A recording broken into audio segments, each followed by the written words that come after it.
Nah kalau kita bingung, kita tanya kepada ahlul ilmi, ahlul dzikr. Dan mestinya seperti itu. Dan ketika ahlul dzikr sudah memberikan nasihat, memberikan pandangan, ya kita terima, jangan kita tolak. Iya. Jangan kita sesuaikan dengan hawa nafsu kita. Enggak cocok dengan kita. Ya, enggak seperti itu. Apalagi ya, kita sudah tahu kapasitas yang kita tanya. Dia berilmu, dia alim. Ya. Ustaz, tapi dia bukan kibar. Ya subhanallah, ikhwani fiddin rahimani wa rahimakumullah. Ya. Bukan kibar menurut siapa? Siapa yang mengatakan dia bukan kibar? Antum yang menjadikan standar ini bukan kibar. Antum yang menstandarkan ini, ulama ini mutakhassis ini dan ulama itu mutakhassisnya itu, antum. Ya.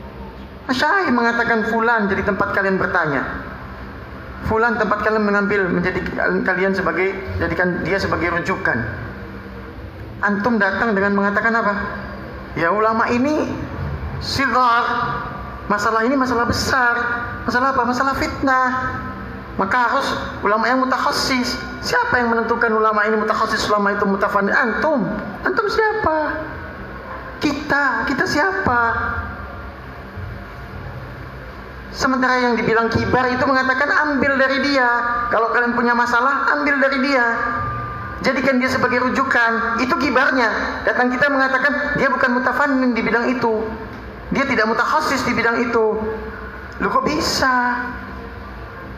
Syekhnya, gurunya mengatakan kalau kalian menghadapi masalah apa saja, fitnah dan lain sebagainya, jadikan dia sebagai rujukan, kembali kepada dia. Gurunya yang kibar mengatakan itu. Datang kita mengatakan ya enggak lah, dia sighar, dia bukan mutafannid, dia begini, dia begitu. Kita yang mengatakan, siapa kita? Gitu. Pantas enggak? Mestinya kan ngaca.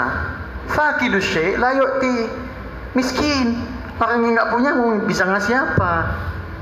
Orang yang nggak punya, orang miskin mau berbuat apa? Saghir, kecil, sok besar, la ya'rifu qadra nafsi. Nggak sadar keadaan dirinya. Janganlah begitu. Kalau kita kecil, ngaku aja kecil, kenapa? Ya. Jangan pula mengaku sok hebat, sok besar. Jangan, nggak benar begitu. Ya. Nggak baik seperti itu. Apalagi kemudian mengelabui orang. Ya. Tidak benar tindakan-tindakan seperti itu. Dengan apa yang kita sampaikan, naudzubillah tsumma naudzubillah. Khonifuddin rahimani rahimakumullah. Ya.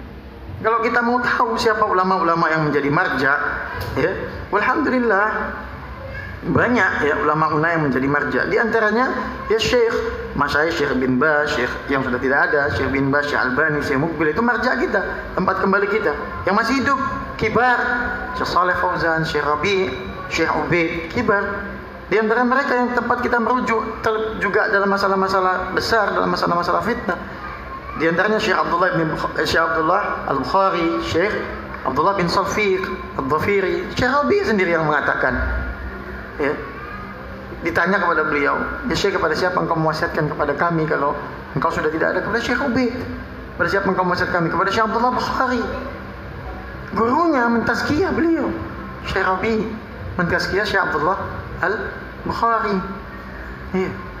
Mentazkiyah Syekh Abdullah bin Salfiq Al-Dhafiri. Ya. Kitabnya dibaca, kitab karangannya dibaca, ditazkiyah. Kita nggak mau ngambil, kita nggak mau dia menjadi tempat rujukan kita dalam menyelesaikan masalah. Ya subhanallah. Sementara ulama sudah mengatakan ambil dari dia, terus kita bilang tidak, terus kita bilang jangan, ya.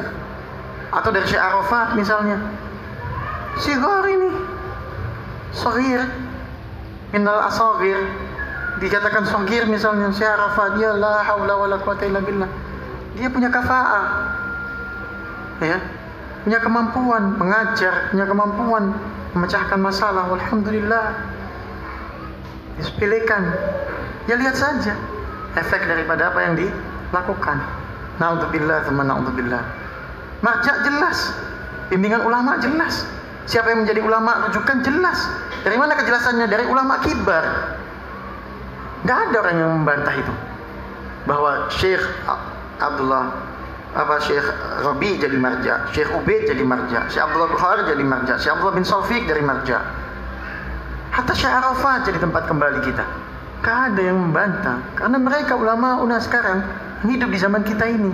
Syekh Saleh Fauzan yang ada di zaman kita, kembali kepada mereka. Mereka sudah bicara, alhamdulillah kita ikut, ya. Dan ini bagian daripada ketaatan kepada waliul amr. Ini yang sering kali kita belum terpahami oleh kita, atau mungkin sering lewat dari kita. Apa? Bahwasanya Allah Subhanahu wa taala mengatakan apa? Ya ayyuhalladzina amanu atiullaha wa atiur rasul wa ulil amri minkum. Yang masyhur di tengah-tengah kita, ulil amri itu cuma umara. Padahal Ibnu Abbas radhiyallahu anhuma, Mujahid, Qatadah radhiyallahu anhum ajma'in, ya. Dan yang lainnya menafsirkan apa? Waliul amr itu dengan ahlul fiqh wad din, dengan ulama. Jadi kalau ulama memerintahkan kita untuk kebaikan, wajib taat. Kalau ulama memerintahkan kepada kita untuk bersatu, wajib bersatu. Meninggalkan perkara-perkara yang menjadi sebab perpecahan, tinggalkan. Kenapa? Karena mereka waliul amr kita. Tidak menaati mereka pada perkara yang ma'ruf juga dosa. Sebagaimana tidak menaati waliul amr umara dalam perkara yang ma'ruf. Bahkan Syekh Rabi mengatakan, mereka dalam kitabnya Marhaban ya Talibal Ilmi itu juga masuk dalam tafsiran hadis tadi, tafsiran ayat tadi, ya, surat An-Nisa ayat 59 itu. Siapa? Para ulama. Tercakup di dalamnya umara dan ulama.